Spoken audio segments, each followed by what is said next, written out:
The number one thing that's going to change your life, the only thing that will change your life, change your business, change your money, change your relationship, is you must raise your standard.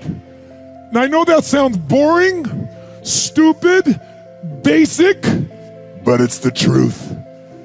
The only thing that changes our life long term is when we raise our standards.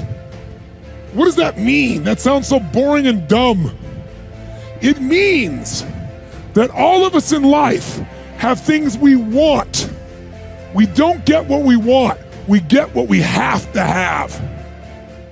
Remember I said earlier, we all get what we tolerate in ourselves and other people. But when you're no longer willing to tolerate something, that's when your life changes. The difference in people is their standards, period. The difference in people is their standards, period. And what do I mean by standards?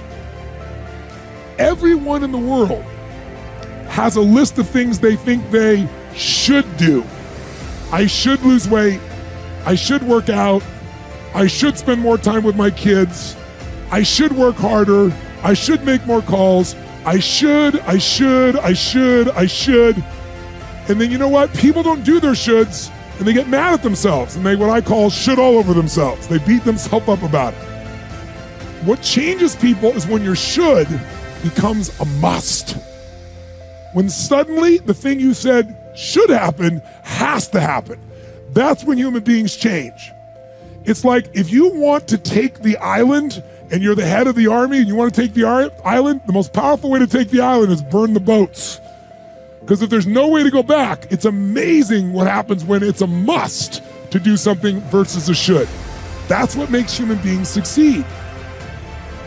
There is another level. The only reason you keep saying there isn't is you feel so exhausted about where you are. But life, the universe, or God is just testing you because there is another level. If this is good, giant jump to excellence, giant start good, poor to good to excellence. There's a level where all your dreams are realized. There's a level that you've always dreamed about. It is real. It has not gone away. But it takes that extra burst when you think there's nothing left. There's no way. You've tried everything 10 million times and you keep going. It's almost like God is saying, if you keep hitting this wall enough times, I will see that you will not stop, that you are filled with that level of determination, faith, and courage, and then the door opens and you get to that next level. But what most people don't know is the next level is just 2 millimeters above. And it's called outstanding, ladies and gentlemen, outstanding. What's it called? What's it called? What's it called? Outstanding, magnificent, unstoppable, extraordinary, not excellent. It's a different level. It's a level where you are not one of the best, you are the best. And you know what's amazing? You only have to be 2 millimeters more than everybody else and you get everything. You get the joy, the laughter, the fun, the family, the passion, the economics, the freedom, the spirit. It's all there. What Jerry Maguire called the quad, baby. All of it. And it's just 2 millimeters above, and most excellent people give up because they're exhausted. And there's some people who go, the harder I hit it, the more I hit it, sooner or later it's going down, I'm not stopping. And when you do that enough, it pops open. Failure is part of life. I mean, the difference for me though is I look at failure as a stepping stone to success. It's a speed bump. I know I'm gonna fail, but it's not failure if you learn something. And so, gosh, I've made so many mistakes, I've screwed so many things up, but every time I do, it just becomes a way for me to explain to someone else what it takes.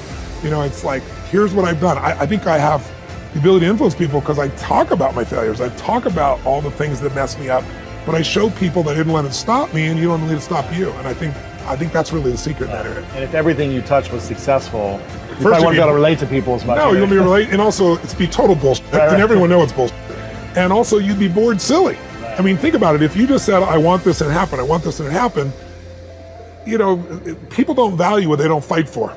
You know, it's like you see kids sometimes your parents will say, you're not gonna value this if you don't work for it.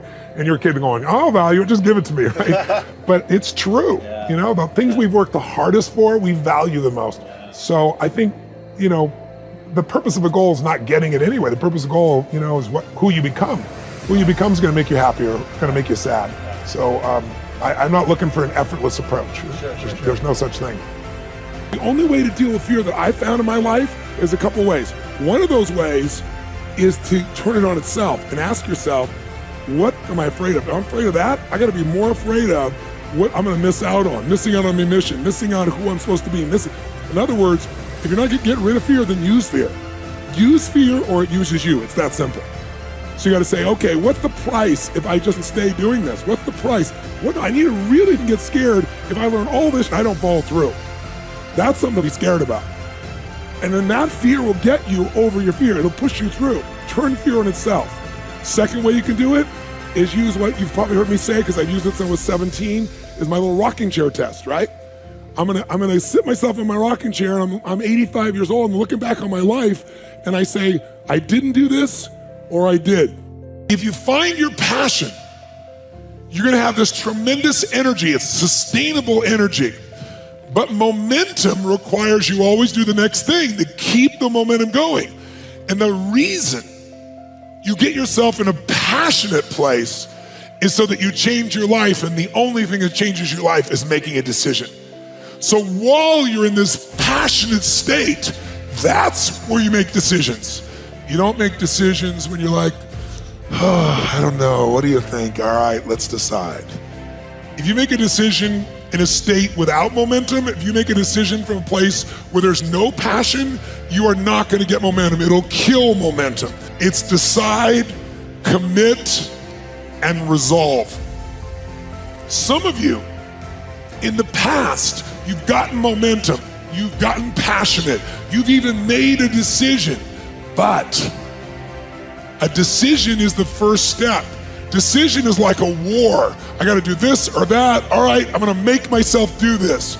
But commitment is when you now, after you've decided, you commit to do this for the long term. Whether it's hard or easy, doesn't matter.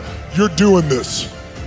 It takes it from this moment and it carries it into the future even when things are difficult. And the third state is resolve.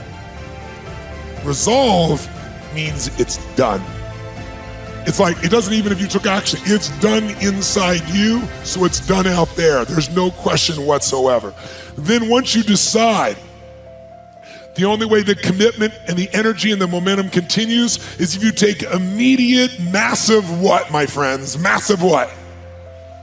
Write down in your notes, massive action is the cure-all. Massive action is the cure-all. If you're having a difficult time with something, your relationship isn't where you want it to be, your finances are not where you want to be, your body's not where you want to be, your business is not where you want to be, you need to take massive action. And if that doesn't work, try something else. If that doesn't work, try something else. Keep going with massive action and you will find the way, because it will give you momentum.